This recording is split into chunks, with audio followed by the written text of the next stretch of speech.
President Chaba Koroshi is currently in ECOSOC. As you know, he delivered a joint briefing today with the ECOSOC president, Lechezera Stueva. President Koroshi said that he had laid out a grim picture of the global landscape in his priority speech on Tuesday. So how can we change this reality? There's one solution, he said, and we call it transformation, which is a complete overhaul of how we do things and how we approach things here at the UN. He said this is especially relevant for the Sustainable Development Goals, which we know are far off track. But, quote, this year is packed with opportunities for action, he said. He outlined some of the events which he also raised on Tuesday, such as the SDG Summit and the Summit of the Future in 2024. He also asked, what can we do now so that the next time we look at the SDGs, they actually will be on track? The president said that a pillar of his approach to crisis management is the involvement of science in the decision-shaping process of the General Assembly.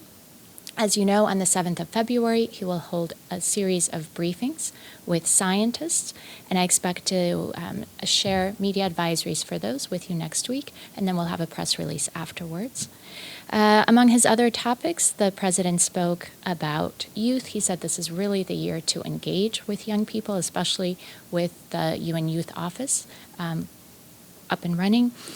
He also spoke about gender. This year's priority theme for the Commission on the Status of Women is education in the digital age. And the president said that he is sure that full equality will only be attained if we include the digital revolution in our pursuit of women's rights.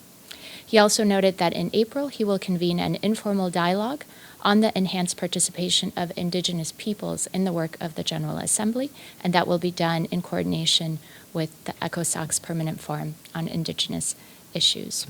Again, this is just a little bit of what he talked about today, and you have his full remarks in your inboxes and online. And I wanted to mention that Lunar New Year is coming up, and last night the president took part in a celebration organized by the Chinese mission to the United Nations. The president said that as we say goodbye to the roaring tiger and greet the gentler rabbit, he is optimistic that member states will make progress on the General Assembly's priorities of crisis management and transformation. I don't think there's any questions for me. All right, thanks very much, everyone.